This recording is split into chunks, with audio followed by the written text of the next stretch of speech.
Hi, everyone. Hello, welcome. I want to get right on 6 o'clock, but I'm a few minutes late. Forgive me. Welcome to Live with Georgia. It's Saturday night, 6 p.m. Eastern Standard Time, and we are live. It's $10 tarot readings. Send in your question. Let me know that you've paid. There's several ways to pay. You can pay through PayPal. Actually no longer Zelle, but I think I have Venmo, and I've got to figure out how to let people know on how to pay me with Venmo. But you can also pay by credit card on my website, and the links are in the description. Hello, hello, hello. Hi, everybody. Let me know that you're here. Say hi. I did find my tarot cards, but now I've misplaced them. So we're going to have to use whatever's in grasp. I will. I hope. I do have a copy of the Devil card, which is what we're going to be reviewing today, and I'm very excited about that because the Devil card has multiple layers and multiple meanings, because the Devil card goes from pleasure to pain, and on that spectrum you've got a whole, you've got good and bad mixed in all of that. So kind of meeting the devil and being in the devil's energy is what liberates us in the end. Lauren, hello. Jennifer, hi. Thanks so much for being here. Oh, I love these colors that are coming up around your names. I wonder how you get that. So people have got light green and a dark green. I wonder how that's happening. Hi, welcome. Hey, Marlene, Linda, hello. Thank you. Thanks for being here. So the deck that I'm using today is actually the Morgan Greer Tarot. I've used this one before, and this was one of the first decks I ever bought. In fact, it was the first deck that I bought. I bought it for myself at a bookstore. I think it was the Adyar bookstore down in, now I can't remember the street. It was like Columbus or It was like the street behind George Street in Sydney. And this is the sort of patched up, you can see the tape that I've used, that I've lost the lid. I mean, this is obviously not the original deck, because that deck kind of fell apart. And I lost a lot of the cards when I was playing with the children and showing them the tarot cards when they were really little, which was how I learned not to do that because I lost most of my cards. They just disappeared. They're somewhere in the house. I don't know how the cards disappear. So this is the second deck, and this is how much I love it. I use it a lot. And the reason I love it, it was made in the 70s, and the colors are really bright and beautiful. Look at these bright oranges. So it's a very sort of, what's that word when it's really rich colors, highly pigmented. They have profiles of the court cards. A lot of them are sort of either facing you directly. We're not getting those full body pictures that we see in the traditional Rider-Waite. I love the Queen of Swords in this one. She's just a little bit warmer. The Queen of Swords in the traditional Rider-Waite tends to be looking away from you, and she's holding her sword up in the air. And I mean, the thing that I love about the traditional Rider-Waite Smith cards is that once you learn that particular archetype, and once you learn, okay, this is what this card really means, you can look at any other card that has kind of drawn from Rider-Waite Smith and say, oh, so you have the Queen of Swords energy, but then you also have this extra stuff going on. So that's how I read decks that Rider-Waite Smith derived. I always go back to what I remember of the original. Now, you don't have to read them like that. It's just the way I read them, because I sort of keep my seed, my primary deck is the Rider-Waite Smith, and I relate everything back to that. It's just an easy way for me to remember. That's where my data bank is. Charlie, hello. You bought another reading for tonight. Woohoo! All right. Thank you so much, Charlie. So you are first off the bat. I'm going to shuffle the cards. Thank you for letting me know.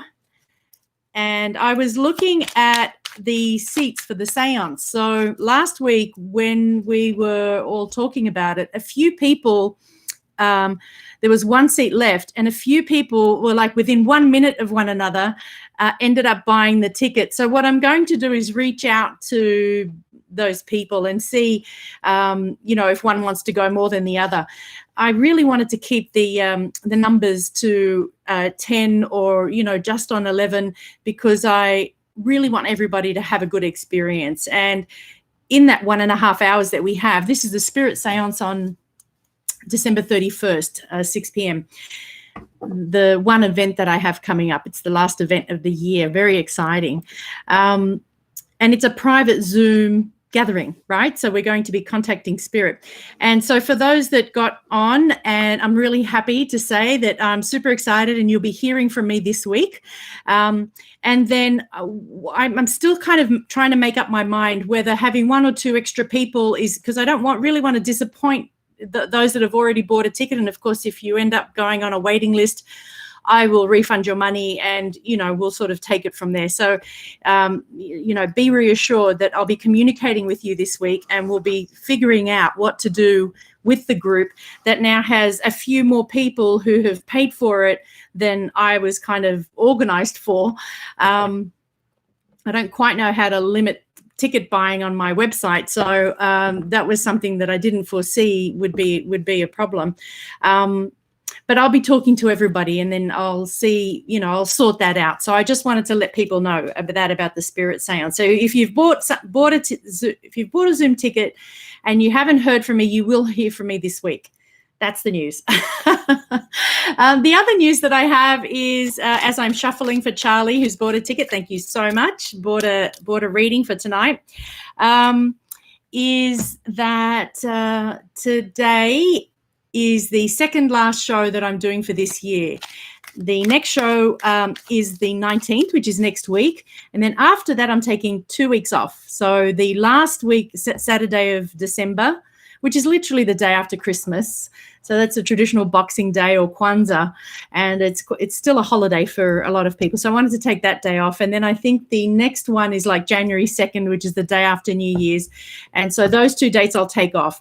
So the last time, the next show is December 19, and then after that it'll be January 9. So I just wanted to let everyone know. Jennifer, hi Georgia, I'm excited to be here. I paid for a reading. Woohoo! You would love one on the card of the week, something related to the devil and the shadow. Ooh, what do I need to face and kiss to finish the game? Oh, so juicy. You bet. Thank you so much, Jen. We do get a lot more when we talk about like the theme card of the week during the reading. And I remember a couple of weeks ago, or maybe a couple of months ago, it was in August, I think, might have been the High Priestess, but she came up throughout almost everybody's reading. And she's a popular one because the people that come and gather here are very highly intuitive.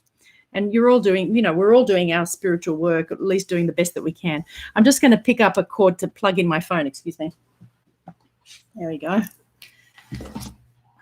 Just want to make sure I'm connected there. So you bet. Awesome. So a little recap. So this is the second last show for December, and then I'll take 2 weeks off and be back in January. And everyone will hear from me about the Spirit Seance. So Charlie, do you want a general reading? What do you say? General, specific? Well, I think last week we did a Celtic cross, right? We actually looked at the central part of the Celtic cross. And if I still have it here, for those of us who are studying, and I'm always willing to learn more, because I don't know that much really. There's a whole sort of there's so much information on the tarot. There's so much esotericism, so to speak. There's the Kabbalah, which I've really only ever touched the surface of, that connects, through all the numbers and the meanings of all of the major arcana and throughout all the cards. So there's you can go really deep into the tarot if you want to. Oh, wonderful. So she's looking for a new job. So we'll take that, Charlie, and we'll go with it. All right, here we go. Just adjusting my camera there. Linda, thank you so much. I'm going to add you to the list. So let me make a little list here because we've got Charlie. My pen's not working, but my pencil works. All right. We got to make sure that the camera's not looking at all the stickers. Can you see all this? This is what my wall looks like behind the curtain. I'm always laughing because it's just such a cover-up. Look at that. There are stickers, there's tape, there's paint on the wall, there's I really shouldn't be hiding. There's Hanuman hiding. Anyway, this is live. Sometimes, on camera, we need to cover up some things. That's what makeup does, doesn't it? Anyway, so we've got Charlie, Jen, and Linda Drost. Awesome. And Dream Queen, sure. So Dream Queen, have you paid for a reading? It's $10 for a reading.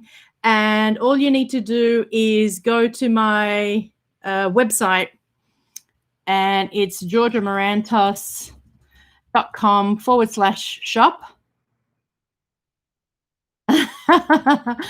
Lauren says, I have it all.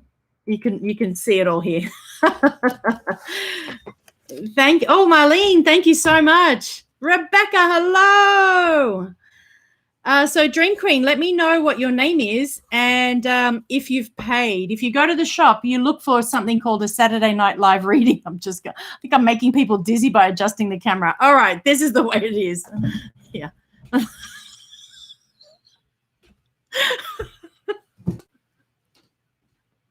So this is my shadow. Talking about shadows, talking about the devil. So the devil is all about the shadow, right? It's like, how good do I want to look? So it's that, keeping up appearances. It's like today I'm going to stop trying to make sure that the corners of this, tapestry remain hidden. It's just not going to happen. So today, revealing the imperfection, which is just perfect. So Marlene, you've just donated. That's wonderful. I'm so happy. We have lots of readings today. The devil has got us dancing, Jen. Maybe that's what the devil does before we uncover who the devil really is. We just dance with the devil, right? Oh dear. So this is for Charlie, and Charlie's asked about a new job, looking for a new job. So you're looking for a new job. You are actively in the process of looking for it. So what kind of question would we want to do? And this is where I'd like to get very specific. So if you were sitting in front of me in a reading, I would say, well, what do you want to know about looking for a new job? Do you want to know when this job will come? Right? So then that's a timing question. So we think about how we're going to do a timing spread with the tarot to get the answer. The other thing, looking for a new job, it might be like, well, where would I go to look for a new job? Would I use the internet? Would I use my contacts? Would it be word of mouth? Would it just be serendipitously, you're having a conversation or you bump into somebody in Starbucks, So then I would pull a card for every one of those situations, and then I would do a comparison spread. So Charlie, I hope you're listening, because these are the kind of things these are the kind of choices that I'm thinking about in answering your question. To start with, because we have a little bit of time, I'm going to do a past, present, future on your job, right? So now that you're looking for a job, we know that you're looking for a new job, right? Past, present. This kind of gives me the foundation and future. So what I see in terms of this new job that's coming in, right? So this is where you are, and this is where you're going. Now, these two guys are very different. So this one's kind of in an emotional space, and this one is in a full charge, moving forward, know exactly what I'm doing, thinking about strategies, So the job that you're going to be moving into feels very different to this. It feels like there's going to be a lot of action and a lot of organized action. And, you may be part of a structured organization that you sort of fit into very nicely. That if that is what you're looking for. So Charlie Girl says, I am. And I'm not sure what you're referring to, because I think the comments come up a little later than what I'm talking about. So you are looking for a new job. That might be what you're saying. You might just be validating that you are looking for a new job, which you've already told me. And so the next thing that I'm going to say is, what do you want to know about this job? What do you want to know about this job? What are we wanting to pull from the tarot? It's really important. Like, I could, you know, what I hope to achieve with the, with the lives is, when we're doing these readings, I want you to see how I'm thinking about how to get the information from the tarot. Now, the information comes from, the combination of the intuition, that's within you, and the picture in the tarot and the symbolism in the tarot, so that there's this randomness in the card that's pulled, right? But the intuition is the connection to the person. So once I say your name and I'm connecting to your energy, then, and I could, if we wanted to, it would be very boring for you to watch me doing just an intuitive reading without any of this other stuff, which I think is more exciting, is when we look at how do you use the tarot and how can you use the tarot to look at different kind of things, because the tarot is a tool. So I'm just explaining myself a bit about why I'm going into so much detail in creating the exact question. Why do I want to know more than Charlie says, I'm looking for a job, and I'm saying, well, what do you want to know about looking for a job? Exactly what is it about this looking for a job? What's your question, right? And so if you want to tell me, that'd be great. Otherwise, I'm going to say, why don't we look at where is this job going to come from, right? Earlier I said, okay, is it going to come from an internet search, right? And that's this card. Is it going to come from word of mouth? Let's say you've put out the word of mouth. Is it going to come from a recommendation? So someone who's worked with you before says, hey, there's a job here, you might be interested in it. It's kind of like word of mouth, but not really. So someone else recommends you, right? Right. So the first one is internet. The second one was word of mouth. The third one was that someone else recommends you to their job, as opposed to you hearing about a job that's available, right? That was the second card. And the third would be serendipitous, out of the blue. Okay. So the cards that I got, I think are pretty obvious. So we're going to tell you. Charlie says, I always get nervous in interviews. Will it take a long time to find one? Great. So right there, Charlie has said, this is the detail that I want to know. And that's fantastic, because we've suddenly gone into a yes and no, but we've also gotten into a bit of a story. So we can look at getting nervous in interview. How can we help with nervousness around interviews, right? How can you get into that right mindset that will get you into that space of, you know what, I'm here, and I'm here because I know you want me. And let me tell you about what's so good about me and how I can help you, right? So that you make yourself so desirable because of your vibration, not because of what it is that you've done, etc. So I've got a really good story about this. When I was back in the day, when I had just graduated from medical school, and I was working as an intern in the hospitals, and at some point as a resident and then a second year resident, you have to choose your specialty. And I really didn't know what I wanted to do. And my boyfriend at the time, who's now my husband, but my boyfriend was a surgeon. And we thought, oh, wouldn't it be great if you became an anaesthetist, Georgia, and I was the surgeon, and then we could work together in the future. I thought, okay, I'll become an anaesthetist. And of course, I hadn't been working in anesthetics or in surgery, in the surgical field, or really shown any interest in that area before this kind of idea. Oh, well, I'll just become an anaesthetist. And so when the anesthetic training scheme came around, and all these people, these kind of anesthetists and all the bosses were kind of, at the interview, and I put my name up for the interview. I was kind of like last in through the door. Oh yeah, I want to become an anesthetist. And I kind of came out of nowhere for these people. I had no experience in anesthetics. I really didn't know anybody else who was doing it. I was kind of like this new. What happened was, I got myself into this place of believing that I was going to get onto this scheme. I had no experience. Like I said, there was no reason for me to believe that I would be, outside of my belief that I could do it. And what happened was, when I got to and I believe it was all vibrational. Because I believed so strongly that I was going to get that job, when I presented myself to them, I was basically looking at them in the eye. I was square with them, right? So I felt like we were on the same page. Everyone was on the same page. I wasn't nervous because I believed that I was going to get the job. And this isn't easy to do, meaning that if you think it's hard, it is hard. But once you click into the vibration, it's almost like getting onto the wavelength.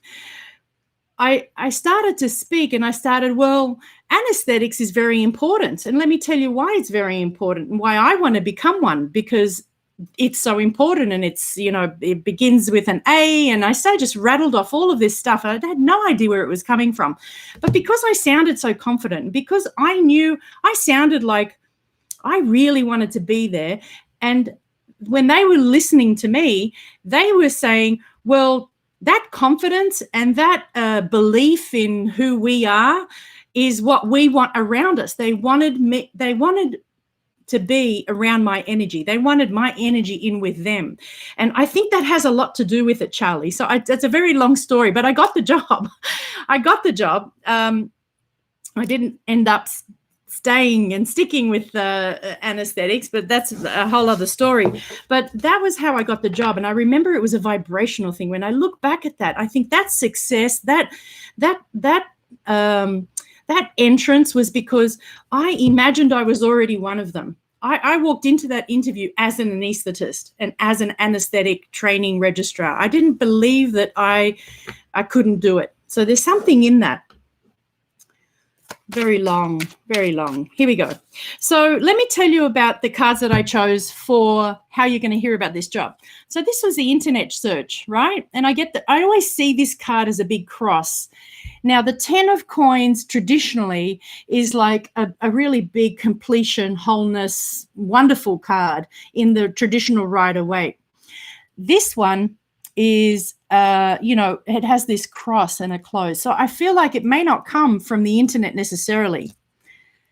There may be other sources outside. Let's have a look at that. Could it be other sources outside, other advertisement places? No, I get a confusion around that. So there might be, the way in which this job comes to you is clearly going to come from someone you know. Now, this was word of mouth, i.e. someone telling you, hey, we hear there's a job available. Now, this card, again, has a kind of a negative vibration attached to it. There's a shadow here. There's someone sneaking away with someone. So I take this as a no. Now, when I'm comparing, right, so these two cards feel like a no. Now, when I get to this card, which is somebody going to recommend you? Now, this is different. This feels to me like an opening. There feels like this is a heart symbol at the top. And here she is kind of just doing her work. And obviously it could very well be there's a blue color. The colors here are very calming. I get a good feeling around that. And I think the other one was serendipity, right? And I think it's the combination of these two, right? I think kind of out of nowhere, someone's going to recommend you for the job. So it remains to be seen, but this is really interesting. So that was my question for you. Now, Charlie, we're going to look at your nervousness around interviews. It's all very well and good for someone to say, well, I was just, super confident and got the job, blah, blah. But if you actually physically get nervous and you start, teeth chattering and you're sweating, it pays to get help. It pays to get, I remember I was failing an exam and I really needed help. I needed help with my anxiety around, being in that exam. I didn't believe it was the opposite of that anesthetics registrar job I just mentioned. It was the opposite. I wasn't confident speaking up in front of other people. And let me tell you what happened. I ended up seeking out a psychologist's help. And he made tapes for me, which helped relieve my anxiety. And so by listening to the tapes and by getting super calm, it helped me get into the right headspace. Eventually, I had to do the work myself. Somewhere within you, Charlie, you end up having to do the work yourself to kind of step over that you know, how am I being perceived? Interested. But we've got you here. Will it take a long time to find one? So that's a yes, no, right? Will it take time? Let's pick one. I don't think so. The cups is a weeks to months. So you know, and the Knight of Cups is a very, you know, this is a proposal, a proposition. So this is someone who's coming to you, and again, it feels like either you're known in your circle, someone knows you in your circle, but you know, they come with a proposal. So I have the Knight of Cups, and it's a Cups card, and for me, Cups timing is, you know, weeks to months. So let's see how many. Let's do 2 weekly. Should we do that? 2 weeks, 3, 4 weeks, 4 weeks. So maybe in a month. Look at that. So we had 2 weeks, 4 weeks. That's 1 month. So in a month is about mid-January. Charlie, will it take a long time? No. How many interviews will you do? This will be interesting, right? Let's see. Tarot, please tell us. Please tell us. You're buffering. Oh, does that mean you can't hear me? Don't worry, you'll be able to hear the recording. But what I got was that, oh, I'm running out of battery. Let me get my cord before I lose you all.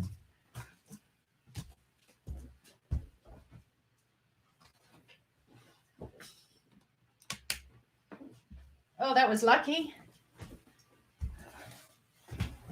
Oh, that was so lucky, because I would have gone blank and then I would have had to go on off again. So sorry. So is anyone else having difficulty with the stream? Because, you know, I never know. Sometimes it just happens like that. Now, oh, it was me. So what happened was that my computer wasn't plugged in, and potentially that slows everything down. So forgive me. I wasn't getting any feedback from the live because it appeared that I was speaking at the same rate, but wonderful. Superb. So just going back to when, right? So let me just repeat that for you, because what I got, Charlie, is I asked, how long will it take? And we got the Knight of Cups, and we thought that would be weeks to months. I think I said something like that. And then I broke it down to 2 weeks, 4 weeks, and I got an ace on 4 weeks. So, Charlie, it looks like in about 4 weeks, mid-January, you'll be getting the job. How many interviews will you have to do before then? Let's have a look. 1, 2, 3, 4, 5, 6, 7. I don't know. I think that, you know, it could very well be that, I tell you what, out of all the ones, you could get up to 7. You may end up sort of looking at 7 different jobs. Whether you get interviews for them, I'm not sure. But the one place that's going to want you, the one place that it's almost like they're making an offering. They know you. They want you. They know what you do. It's, you know, you're meeting on the same level. This is a pretty intense card. It is the traditional relationship card, but it's also, you know, sort of a meeting in business card. They look pretty serious. I wish they were smiling, because this is, you know, this is quite a lovely card in the traditional Rider-Waite.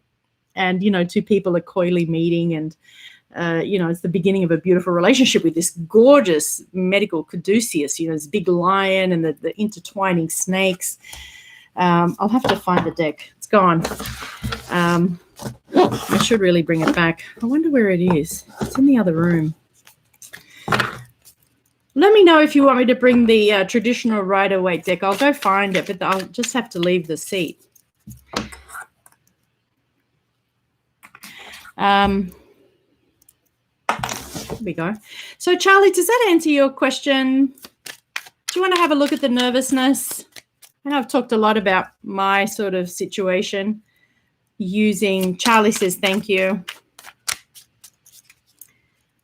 So there might be 7 different ones. I'm just going to pick one for the nervousness. I think you're going to be fine. You know, the beauty of this is that this situation is that you come recommended in this position, and so it looks to me like you're going to be quite confident. This is the Queen of Pentacles. I don't think you'll have to worry about interview nerves. That's what I'm getting from this. So I hope that manifests for you. Oh, here we go, Rebecca. Rebecca is a seasoned, tell us what you are. She's amazing. Interviewed many, many people. Charlie, it also helps to let the interviewer know that you're nervous. Most will understand and try to put you at ease. That's wonderful. So Rebecca knows because she's often on the other end of these interviews. And I am 100% sure, Rebecca, you would put people at ease. A lack of confidence. I can relate 100%. You know where that confidence came for the anesthetics? It's because I didn't care if I didn't get it. I really didn't care. And I think that let go, I had never wanted to become an anesthetist. It wasn't like I'd always had this dream of becoming an anesthetist. And I think that's the key.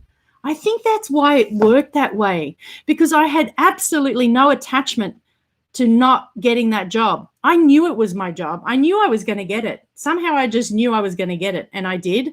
But I wasn't attached if I didn't get it. If I didn't get it, I just knew, hey, I'm just going to do something else.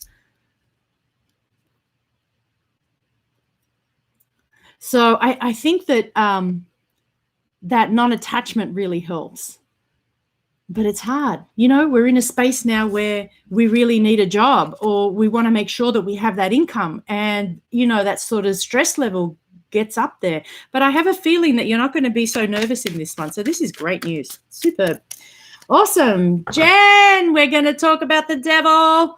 Oh, my goodness. So in this, now I have to find the devil card.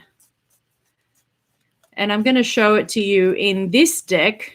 It's actually the goat's head. Now, in the traditional Rider-Waite, Rider-Waite was part of the Order of the Golden Dawn, and these were kind of esoteric, this was around at the turn of the last century, kind of in the late 1800s, early 1900s, a group that had gotten together and decided that they were going to look up all these, sort of Christian Hermeticism, kind of like the secrets and to gather the knowledge of all the different religions and make them understood to themselves. And this is the devil card in this particular deck, the Morgan Greer Tarot. So it has the goat's head. And the reason I bring it up is because there was a man called Eliphas Levi who created, the idea of this, the devil having the goat's head and the upside down pentagram. And, you look at the fire up here and the candle up here, it does look like a fire, but it's actually a candle, a lit up candle, and the scarab, which connects to Egypt. So at one point, it was believed by these occultists, the Order of the Golden Dawn, that the tarot had originated thousands of years ago in Egypt, when it really hadn't. It had originated hundreds of years ago in Italy. These were traditional playing cards. But through the imagination of the Order of the Golden Dawn, all these ideas about its connection through all of the spiritual knowledge of the past, and I mean, they really deepened our understanding of the symbolism and added in more symbolism. So their addition to our understanding of the tarot has been very good, actually. But I really want to find the traditional, this is the pictorial key to the tarot. Laurie, hello, you made it. Pictorial Key to the Tarot by Arthur Waite. And we're going to find the devil card.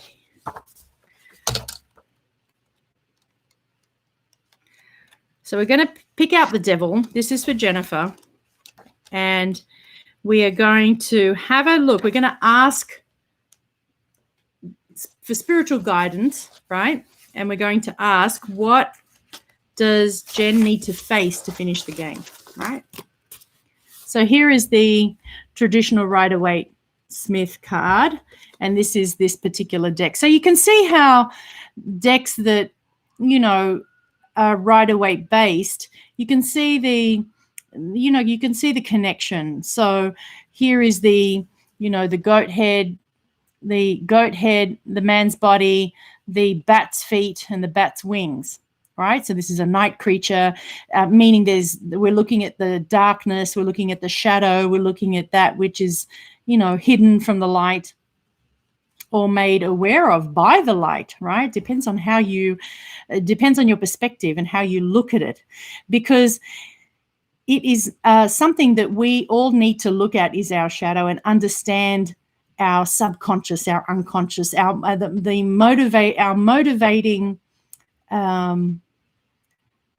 mechanisms. What motivates us to do what we do, and is it something that we want to keep alive in us? Is this motivation, are we being motivated by these unconscious negative programs, this kind of self-destructive program? So this is a little bit about self-destruction, right? Why am I saying this? So these people are bound, right? They're bound to this concrete black block, which is sat on by this figure. And you can see this is the Saturn glyph up here in the glyph of Saturn. So that's a planet which is meant to cause much strife. Think of the Saturn returns that people have and their whole lives fall apart kind of thing, which is usually symbolized by the tower, which is the next card. And I'll just show you what that is. That's in the next, which we'll be talking about next week. What a way to end the year. Let's just break it all down. Let's talk about what 2020 has done for us all. We're all coming into contact with our shadow, our fear, right? And so here we go with the devil. There's a little bit more here. You've got Adam and Eve, who were in the Lovers card, and we talked about the Lovers very early on. They were naked in the Garden of Eden, and now they're naked in hell, basically. And Eve still has grapes on her tail. You can see on her tail there are little grapes. And Adam is on fire because the devil is putting him on fire. And he's, it's symbolism is that we, through our desires, through our carnal desires, through our sort of our unconscious desires, through our blind desires, we are kept at, controlled by this kind of chasing for pleasure without really stopping to think about why we're doing what we're doing. So this is kind of, even though it's a very still card, it indicates being out of control. So there's a lot in there. There's a lot in the shadow. There are all these negative emotions that nobody wants to feel or to express, and we don't want to, often in relationships, we don't want to touch on them because we don't want to move through them, because who wants to deal with negative emotions, and we're often projecting them, or we're often, so it's the one thing that unless you're willing to communicate openly and allow the acceptance and allow the shadow to be present in a relationship, that you can really make use of a card like this, where you say, okay, devil, here you are, take a seat. Let's talk. Let's talk. What's going on for you? What are you keeping in the shadow? So here we go. So I'm going to have that card out, right? And we're going to choose one card, Jen, which is your, let's just go back. I want to use your wording, right? I want to make sure I use your wording. Jen, something related to the devil in the shadow. What do I need to face or kiss to finish the game? So when we say meet the devil and finish the game, we're talking about something huge. So this is not something I've experienced. It's something that I've heard of. Finishing the game means understanding that, duality exists here with the light and the dark. Now, what gives rise to the light and the dark is this oneness, this mystery, right?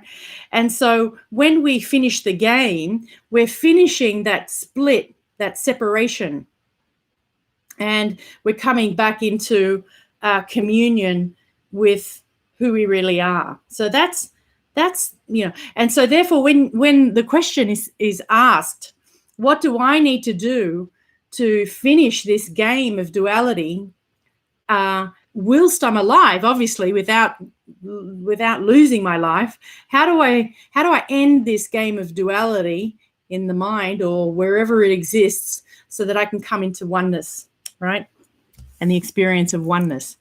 Let me know if that's what you mean, if that if that clarification makes sense to you, or if you want to use different wording, Jen. So here we go. I'm going to choose one card and see if that one card will give us enough information on what it is that you need to do to finish the game. Here. Wow. So one major arcana, giving rise to another major arcana. What do I need to do to finish the game? So this is a very powerful card. I mean, this card is as powerful as the shadow, right? I mean, the magician is immersed in the light. The magician is the I am, right? And so I have to say that the one thing, is there anything to do? There probably isn't very much to do, because in order to be the magician, one comes into alignment with the I am. And so if you want to come into alignment with the I am, that's all you need to do to finish the game. Jen says, yes, that's on, right on. I also just relating to life areas, but for sure that's the end goal. Okay, so the way that I ask the question, this is the answer. The answer would be to come into alignment with the I am. Now, how do you do that? How do you do that? So the magician says you can do it. Whenever the magician turns up in the deck, it is the tarot giving the person who's asked the question full credit for manifesting everything that they want in their life. So you already know you manifest your life. You already know that your thoughts manifest your life, create your life, right? You know it. Now, how we practice that and how we bring that into, a practical everyday understanding. Jen says, love it. I pulled 2 cards too, and it was the Chariot and the 5 of Swords. Oh, wonderful. Can you read those for yourself? I wonder. So, and I'm totally open to hearing what you think, Jen, so let me know.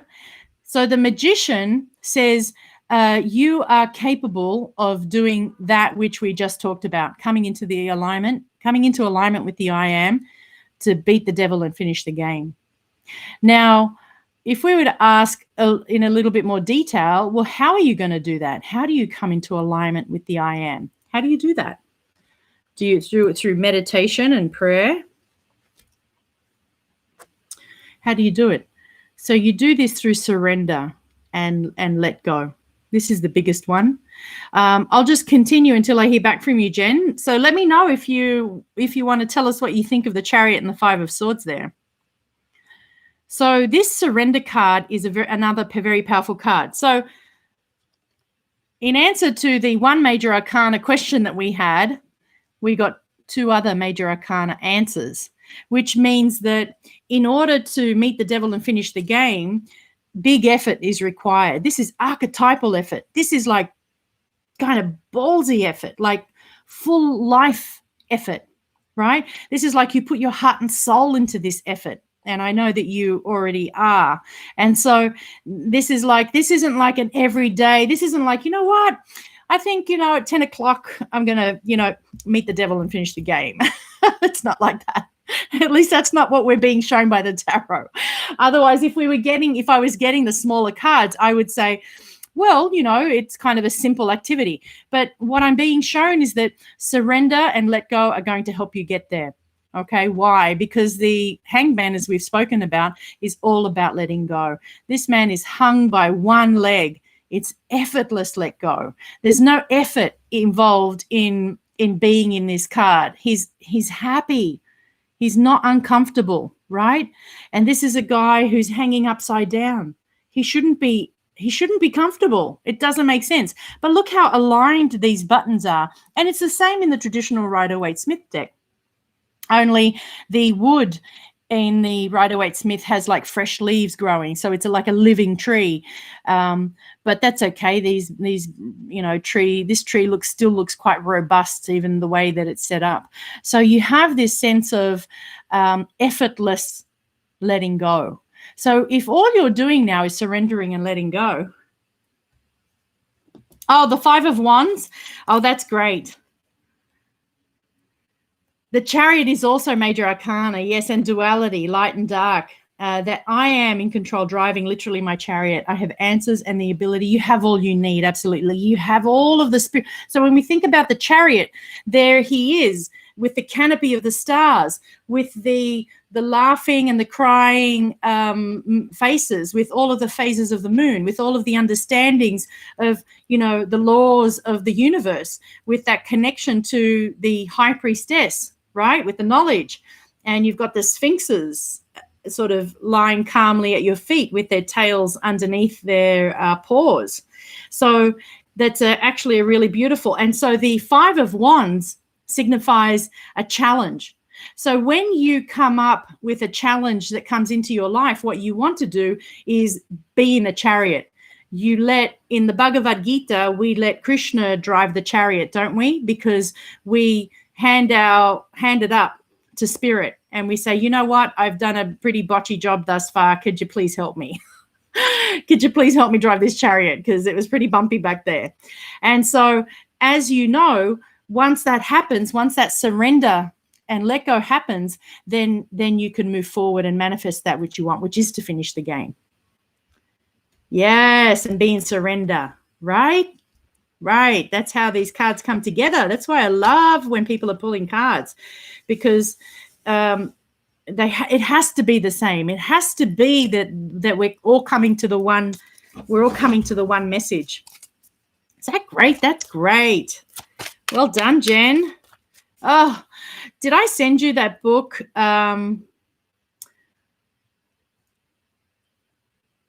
The Surrender Experiment. The Surrender Experiment. I mean, this is what I'm doing. I it's like my mantra when I think about it. It's like, can I surrender more? How can I work? How can I allow myself better understanding around what's going on? How can the Surrender Experiment. So it's by Michael Brinkley. A friend of mine gave it to me. By Michael Brinkley. And what he does in his life, I may have mentioned it here once before, but essentially it's a man who in his early 20s, Laurie says, your chariot can also be the Merkaba light body as your chariot. That's beautiful. Because the Merkaba contains, it's like the sacred geometry of the universe, right? Tell us a bit more, Laurie. I would love to learn more. So, that if you make your chariot, if your chariot is in alignment with that sacred geometry of the universe, then that's the answer of how you move forward in life and how you meet your shadow, how you meet, whatever's coming at you with grace and acceptance, right? Because what we want to do is we want to visit with our shadow and say, you're welcome here. You're welcome. I'm not going to keep rejecting that, because once we reject the shadow, it just keeps coming back and back. Maybe not this time, but in another lifetime, it'll just keep coming back and back and back. If we keep seeing the same thing in front of us, we have to accept that there's something inside of us that is bringing it to our attention. So it's either the way that we're reacting to it that needs attending, or that which is happening in front of us, it needs to be seen in the unconscious, in the subconscious, somewhere. It is. The world is a mirror. If we believe what the Buddha said, right, in the first, I keep harping on about this, but it's almost like here is this book, the Dhammapada, the sayings of the Buddha, and it's hundreds of pages long. I'm going to find out. 113, and it starts on 1. So there's 113 pages here. But the first is, we are what we think, right? We are what we think. All that we are arises with our thoughts. With our thoughts, we make the world. I mean, that's basically 3 sentences which are all saying the same thing. Speak or act with an impure mind, and trouble will follow you. As the wheel follows the ox that draws the cart, right? We are what we think. All that we are arises with our thoughts. With our thoughts, we make the world.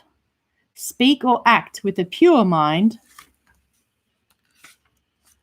and happiness will follow you. And look at this. As your shadow, unshakable. Can you make it up? Can you make this up, Jen? We were just talking about the shadow. So thinking and acting with a pure mind, happiness will follow you, just like your shadow, unshakable. So here are some examples, right? Look, I want you to read it. Here it is. Look how he abused me and beat me, how he threw me down and robbed me. Live with such thoughts and you live in hate. Look how he, and I can't read, look how he abused me and beat me, how he threw me down and robbed me. Abandon such thoughts and live in love. So we're being asked not necessarily to do anything other than not give energy and time and effort to the thoughts where we are projecting that negative outside of ourselves, right? So, now listen, if somebody threw you down, abused you, robbed you, and you want to go call the police and you want to get the matter attended to, different story. I don't think that this is what the Buddha is talking about, right? So we're not talking about having, action, which is karma, take place. I believe what the Buddha is talking about is how to find happiness, and in not entertaining thoughts where you're saying, this is what happened to me. Look at how badly I was treated. That if you're not entertaining those thoughts, that you will have more peace in your mind. And that's what I understand purity to mean.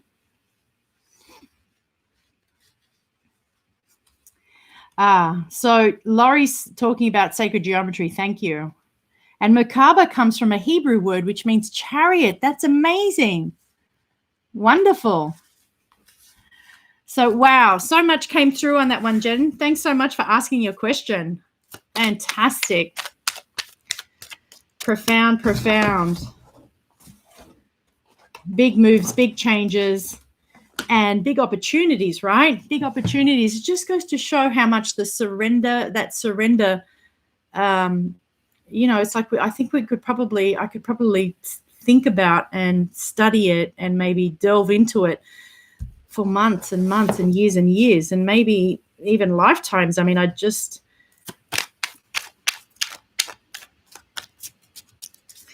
do we surrender at death? You have to in some ways, right?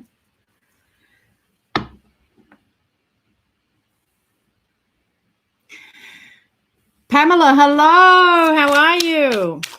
So I have a list of people here. We have, after Jen, we have Linda. So Dream Queen, let me know if you're still here. Whoa. I just said Dream Queen and this popped out, fell on the floor. The Two of Wands. So Dream Queen, if you come back, we've got a magic crystal ball to hand over. In the meantime, this is for Linda. Linda Dross, do you have a specific question? I just want to know. I'm shuffling the cards for you. I'm curious. Would love to know how you're doing with your mala. We haven't spoken. Linda had a beautiful mala made for her. Oh, here she is. Wonderful. My question is, what is my blind spot? Is there something that I'm not seeing that I should be aware of? Linda, you asked this one before. I think about this so often, and I have to tell you, Linda, because I want to know too, right? You want to know. So I'm going to say You love your mala. I'm so happy. I love your mala. I loved making your mala. If you haven't seen the malas that I've been making, get onto my Instagram page. Linda's is the like very shiny red garnet with freshwater pearl mala, and I just adored these beads from the very beginning right to the end. And I'm so happy that I left it as a surprise for you, because I know these weren't colors that you were naturally drawn to, but together what happens is sometimes just the vibration of the beads is enough to be so uplifting. So I was just saying about a blind spot, right? So it's almost like behind that question is there is a thought that says there's an obstacle, right? So that there's something that I'm not achieving, or that feels like there's something that I'm not aware of that's creating something for me, right? I mean, it has to be, right? So when I was thinking of this for myself, it's like, well, you know, is there something that I need to know, that I need to take care of right now that I can't quite see? And, you know, sometimes when you see other people or you're with your friends and you know that, you know, your friends, we're all open with each other. And as friends, you know, we can see each other's stumbling blocks, you know, and sometimes we have the capacity to be able to talk about that with each other. Sometimes we don't, right? So Linda says, will the tarot answer this question for me, which is, what is my blind spot? What do I need? What do I need to become aware of that I'm not seeing? Good or bad, right? Because we don't know. We don't know. I assume that there's an idea that there's a that there's a stumbling block, but there may not be. So what does Spirit want you to see that you're not seeing? How about I ask that question? Because I think that makes it very clear, and I don't have to assume anything about any kind of second question that underlies, or any statement that underlies your question. What does Spirit want you to see?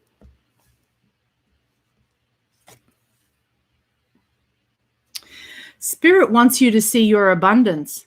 Now, this is not the traditional card for abundance. It's usually the traditional card for someone who's holding back their abundance, right? Or they're in a lack consciousness. So maybe Spirit wants you to see that, you know, is there an area where you are holding on to a lack consciousness? And if you are, you can let it go, because look at how big these coins are. I mean, these coins are so big that this person is being engulfed by them. So you are more abundant than you think you are. And if you turn your attention to this abundance and you give thanks and gratitude to this abundance every day, it's going to grow. That's what I'm getting, Linda, in a huge way. This understanding of you becoming this magical creature, human, we're all creatures, this sort of becoming this person that's magical to you, right? You're embodying this magical sense of understanding that abundance is here. You're kind of going to have to become a little detached from reality in a very grounded way. So there's no, I don't feel that there's any loss of touch with reality. I feel that you understand what's really here, but you're being asked to bring on this magical suit. Someone says to you, oh, it looks like you don't have money to pay for this. You say, the money's coming. Oh, so you used to spend $400 here. I understand you're only spending $200 here. Well, I'll be spending $400 here soon again. So there's a reframe that's going to happen with everything that comes to meet you, which mirrors some kind of lack of consciousness, where you're going to be saying, you know what? I've got it. I'm full of it. I've got so much abundance that I'm engulfed in it. Just like the king of coins, who's sitting back in his chair, and there's like grapefruits and fruit, and actually grapes, grapes and fruit. The grapevines growing over the castle wall, and he's steeped in money, and he's got big rings, and, you know, he's a big bellied kind of guy, obviously well, you know, very indulgent, very well fed. And so there's that sense of, this lack consciousness. And let me have a look, because I got both there. I got both abundance and lack of consciousness, lack of abundance consciousness. Okay. So anything more to that, how can you do that?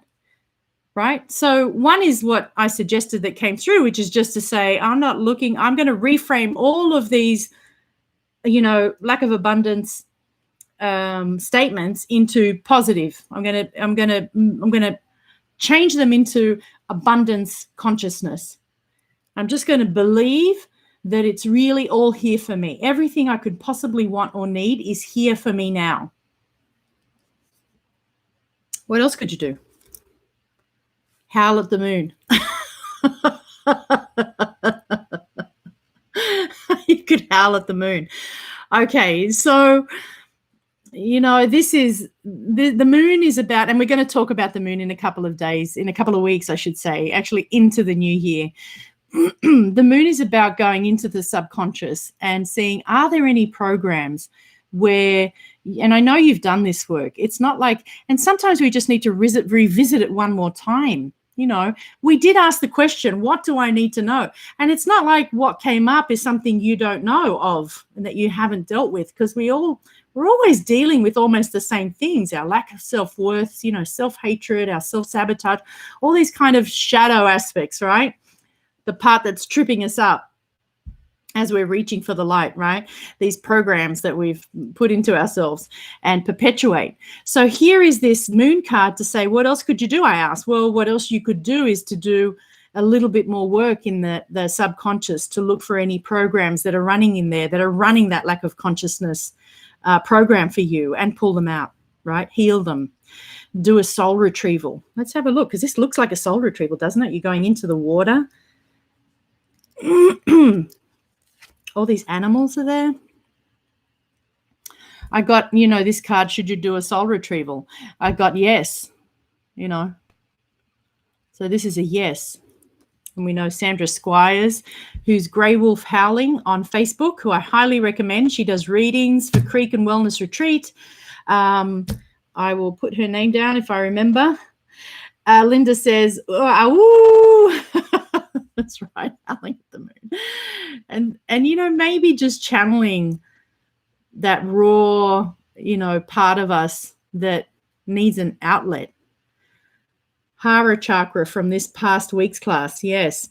So for those of you who don't know, I think I had mentioned it a few weeks back, Derek O'Neill has a 10-week meditation course that he's doing, and I think we're in week 5, going on to week 6, and we're working on each chakra per week, and this last week was working on the sacral chakra. The card is Wolves Howling Grey Wolf. Okay, so you can't make this up. So I think a soul retrieval is coming your way. And in a soul retrieval, what happens, I've experienced it on the other side as a participant. You go, you take a guided meditation to walk into, and you go into your past to pick up parts of your soul that kind of fell off you, were broken by traumatic events. And when you collect these parts back up, you're healing your soul, you're becoming whole. And if, we use different words for them, but I'm using the word, this program. And if you find this program, you may see information about it, or you may not. You might just see this kind of dead rock down there. It's like, oh, I got to pick up this rock. This is a piece of my soul, and I'll just put it in. So you may get information about that rock. Oh, this was a rock that I threw, or, that someone threw at my head and I died, or, it becomes obvious to you when you're doing the soul retrieval, whatever imagery and whatever things you get are specific to you and the trauma that you've had in this collection that you're doing. But I think that's what it means. So is there anything else, Linda, that you wanted to ask about that? Does that feel complete? That feels complete. I am concentrating on the wolf, right? So I know Sandra's grey wolf. This is a yellow wolf, but, this is clearly a dog. This one looks like a wolf. And this is a lobster, indicating, and it's purple. So, it's indicating that it's come from the depths and the lobsters that crawl at the bottom of the ocean. So when you're going deep down into, when you're diving deep to find these pearls of wisdom, that's what the lobster's representing. So I do feel you're going to get some really good information from that work. Well done, thank you. So I don't think Dream Queen has come back to us with having bought anything, so I'm sorry about that, but next time maybe. And Marlene, hey. Your name is definitely on the list, Marlene, so give me your question. Thanks, everybody, for being here. This is so awesome. While you give me your question, I'm going to do some bibliomancy, not with the Living Gita, which burnt our socks off last week. I'm going to pick another page here. I'm still remembering that story that we read together last week about Dhammapada, I think it was, who was the soldier who came upon this Shiva Lingam and started to,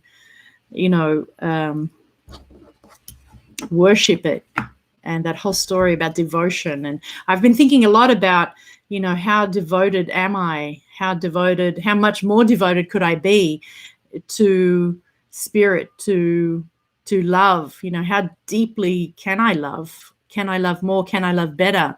I remember years ago I became interested in near-death experiences. I still am, really. I just bought a whole bunch of books, watched a lot of videos, listened to people retelling their near-death experience. And there was a woman an American woman who just told her story, and there are hundreds and thousands of people who've had near-death experiences, and they're all very similar.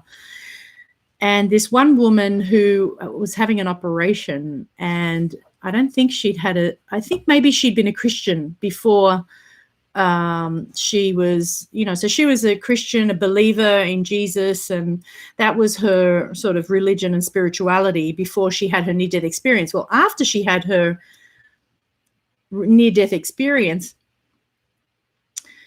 when she had her near-death experience, she was in an operation and she died on the table. And during her near-death experience, she met with Jesus Christ. And the love that she felt when she was with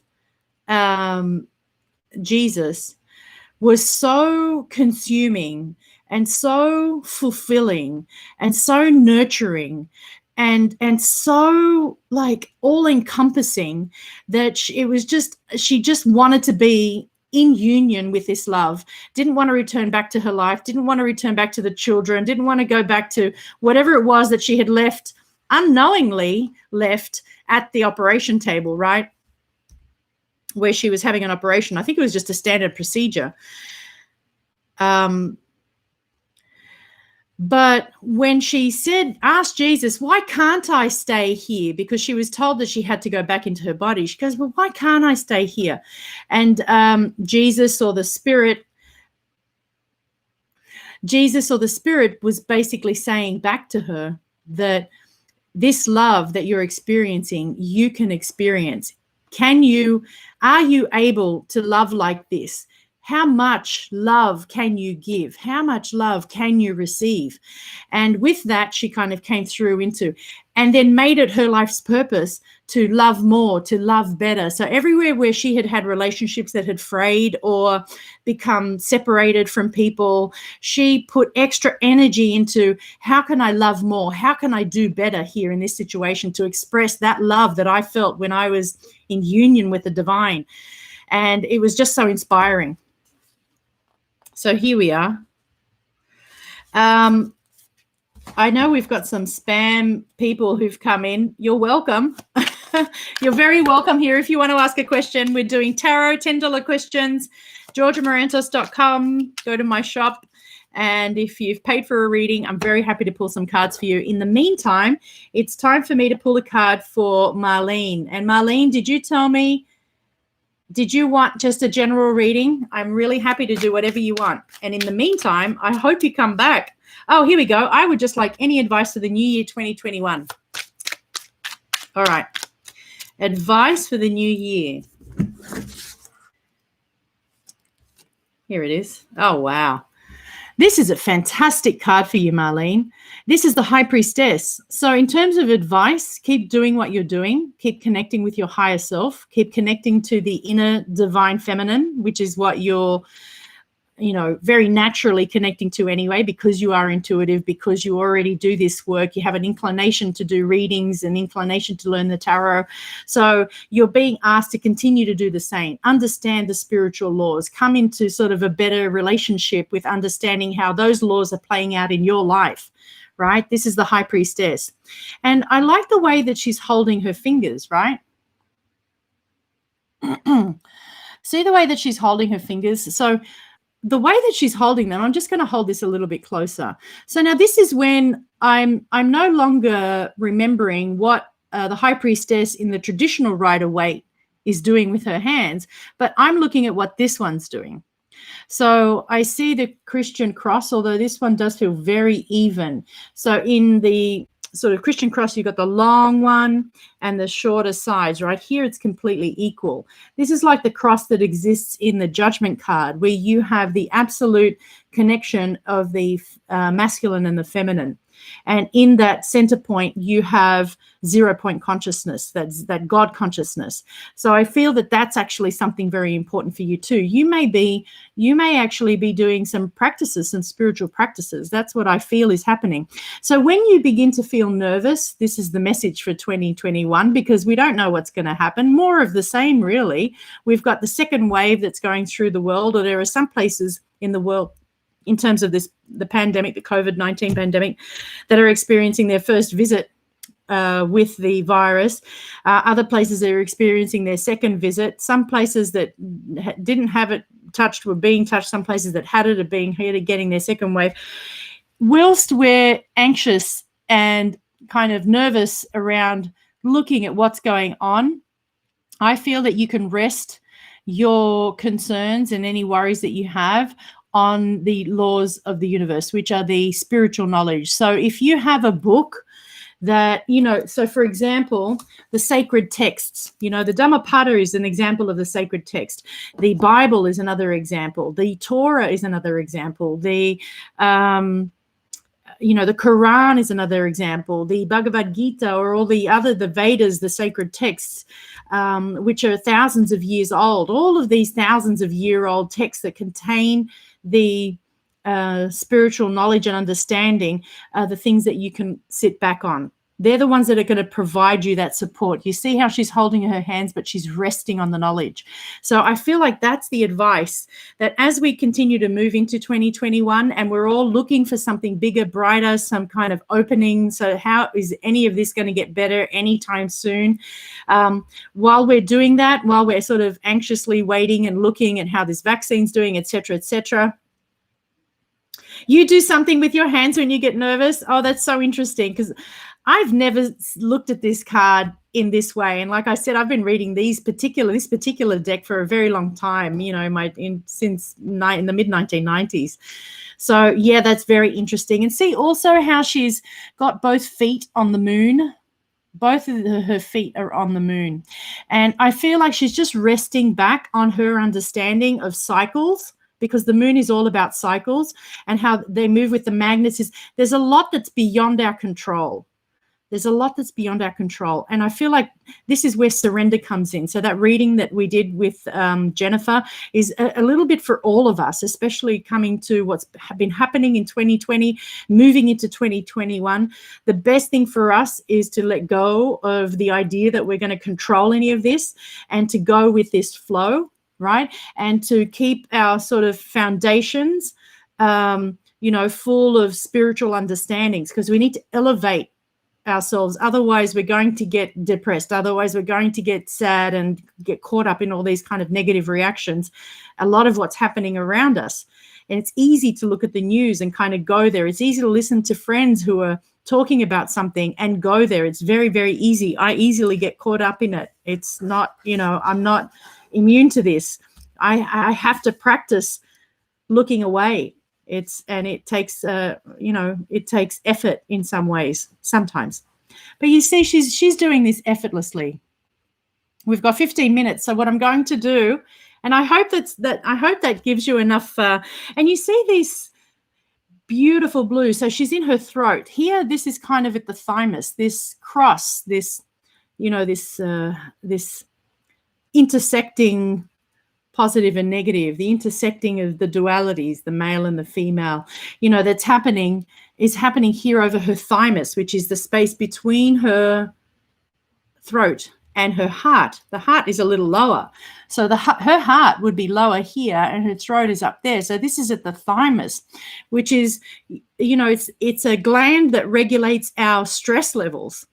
So it's almost like there are two different areas of this card that are suggesting you manage your anxiety into this coming year. And the best way for you to do that is to rest it on these scriptures and spiritual understandings that you already have and that you're going to keep learning, right?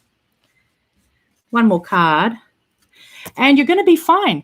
It's like 2021, I think we've already had the worst of it.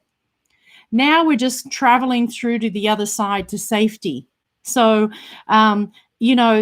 we were saying, well, it's just the beginning of the pandemic. It's going to last a few years before we kind of get all sort of settled into calmer water. But we're really moving into calmer water already. We've already got, there are vaccines. There's already this kind of plan of management stretched out. Now, where you lie on whether or not you believe in it or whether or not you're going to participate, it doesn't matter, because what happens is if the mass of people, right, are in this boat, then what you're doing is you're just looking at where is it that I'm going to sit, because where do I want to sit, right? Do I want to be in drama and reaction? This is the water over here. Do I want to be in the calm waters? Then I can choose to be in those calm waters now, regardless of what's happening. What's happening, I'm just going to allow to happen. But I'm choosing to be in the calm waters because that's where I want to go. So both of these cards are very blue. And I keep thinking of this app called Calm. And I don't suggest, I'm not suggesting that you have to buy an app or anything. And I'm not connected to the app. I don't make any money talking about the app, but I have it. And my children and I use it at night, and we listen to stories as we go to sleep, or I'll listen to the music, and it's very relaxing. I often use different music on YouTube, but you can have it in the background. There's like forest sounds and rain, and it's very relaxing music, and it reminds me of this color calm. Blue is calm, and the blue and red, which is fire. So if you think of where a lot of the heat comes from, and it comes from this power struggle, and the colors of that are kind of orange and red. That's the color of fire. And so red and blue make purple. The worst is over. We are moving to calmer waters. Yes. Marlene says, I will do my best to go with the flow. As I get older, that gets easier and easier. Yeah. I'm praying. I'm like 51 and I'm still waiting for it to get easier and easier. It takes me a little bit of work, this idea, because we have these ingrained reactions, we have these ingrained habits and behaviors, and in order to shift the behavior, we have to do something. We have to work on ourselves in some way. I believe and I trust that meditation is the way, but it's going to be different for lots of other people, right? Everybody has their way, but we're going to get through it. One more card. This is kind of for everybody, right? Oh, look at this guy.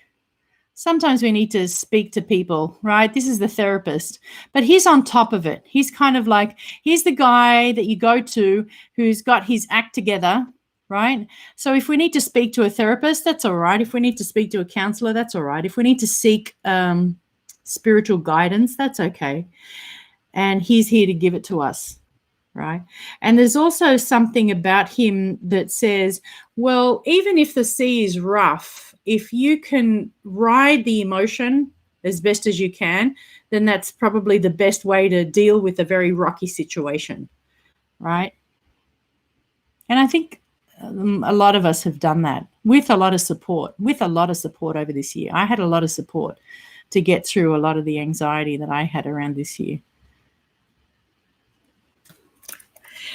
I'm going to talk about the devil one last time. Here we go. We're closing up. I do have a special mantra card art. I have been making these sacred mantra arts. I was very, very late with some of them, so please forgive me. But recently, almost everybody got their cards. And I made one. And I'll just go see if I can find it. Excuse me. I'll be back. 1 minute.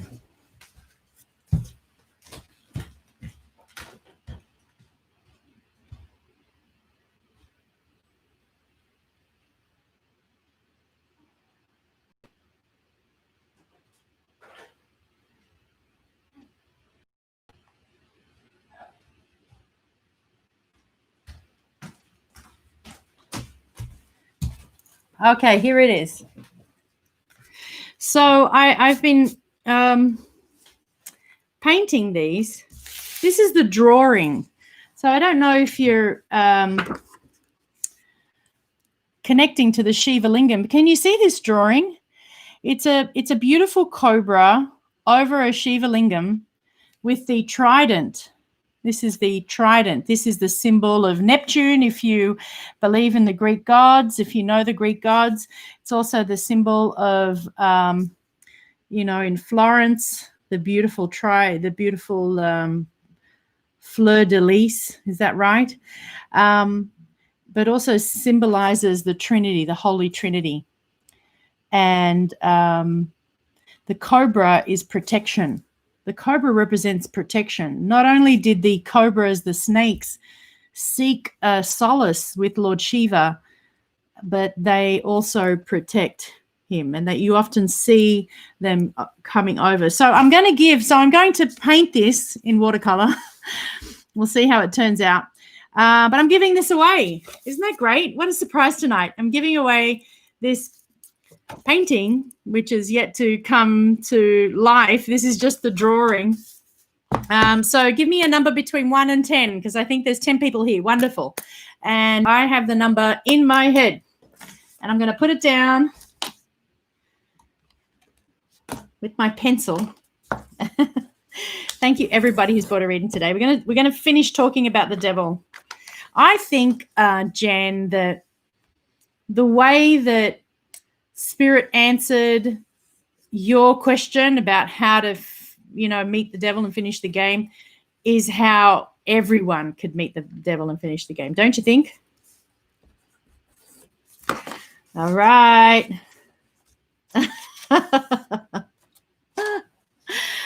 Daisy, hello. She's just... All right, here it is. Now, this is the number that came into my head. The lucky winner is... Oh, sorry. This is a very messy card. There's the number. Number 5. Congratulations, Linda. Woohoo. I'm very happy to be coloring that up. Now, Linda has only literally just bought 2 Sacred Mantra art cards from me, and it was a pleasure doing them for you. So I'm so happy to be doing this one for you coming up. And I'm going to allow the colors that it needs to be to come through, right? So I'm just going to allow them. Hello, Daisy. Oh, my friend from Australia. I'm so happy. How's Australia doing? How's northern New South Wales doing? People talking about COVID. Is everybody all the Sydney-siders running up to Byron and making all the surrounding areas really sad with their presence? It's like, is there an invasion of Sydney-siders in... Daisy lives in one of the most beautiful areas of New South Wales, northern New South Wales, right on the beach, right on the coast. It's absolutely divine. A friend of mine is moving into your area, our mutual friend, Aurora.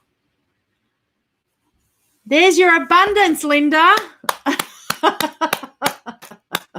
You can't make it up, right? Oh, here he is. Here's the devil. This is the horned goat of Mendez. He's called the horned goat, horned, H-O-R-E-N-D.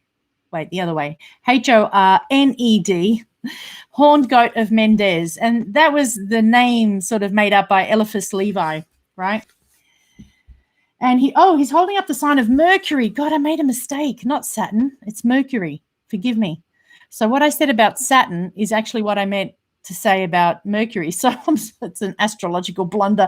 So for anyone listening who knows their astrology, because I really don't, please forgive me.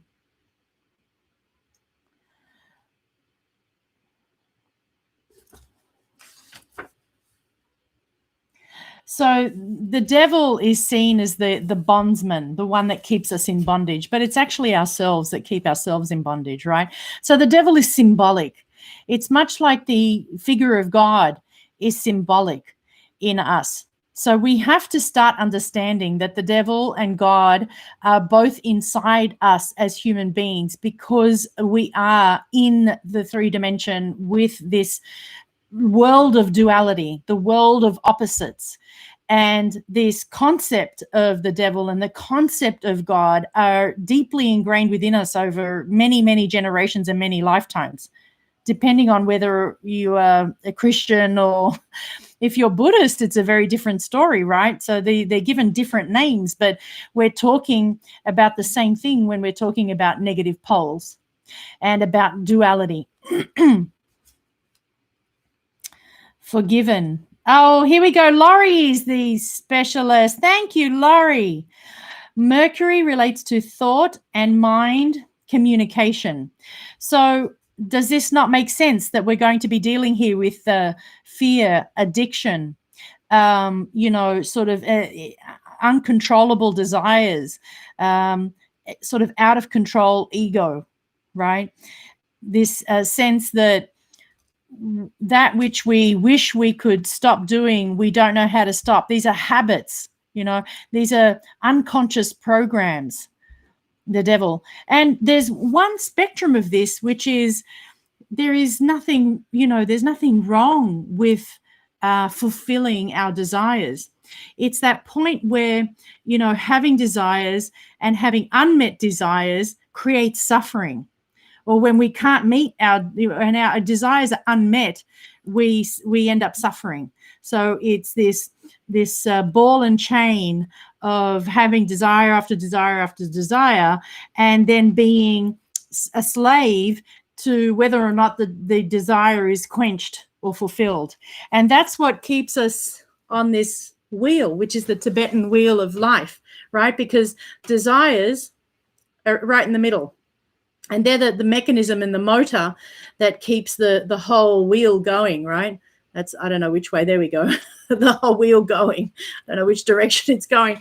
But right here is the desires, ignorance, and greed. They're given different names at different times, possibly by myself. So, Adam and Eve after the fall are in hell. And when this card turns up, you want to have a look at this. You want to have a look at any unconscious desires that you have. You want to have a look at where it is that you're sort of tripping yourself up. What are you being a slave to? What are your motivations? Is there something that is kind of hedonic? It's like you're doing it in excess. There's an overindulgence of it. Yama looks a lot like the devil card, doesn't he? Right? And so this is the God that sort of overrules all of this and makes sure that we don't try to slip out, slip out the side door, because we are subject to the wheel of life as long as we are, suffering, right? And we come out of these are the windows. And I think this is the Buddha. This is the Buddha pointing to the exit. This is the exit out of the wheel. And that's what all the Buddhists are aiming to do, to become like the Buddha and exit off the wheel. Never see this face again. Meet the devil. Never see this face again. So the time has come to an end. Thank you, everybody. Thank you so much for listening tonight. Thank you so much for buying a reading. 30% will go to the Irish Wheelchair Association. We're going to tee that all up next week. Next week, the 19th of December, Saturday, 6 p.m. will be the last show for the year. And then the next one will be January 9th. Thank you so much, everybody. I hope you have a wonderful, wonderful night and have wonderful, happy holidays, spending time with your family. I'll see all of you who paid for a Spirit Seance ticket on December 31st, which is a Thursday, and I'll be communicating with you all this week. Thank you so much. Bye, everyone.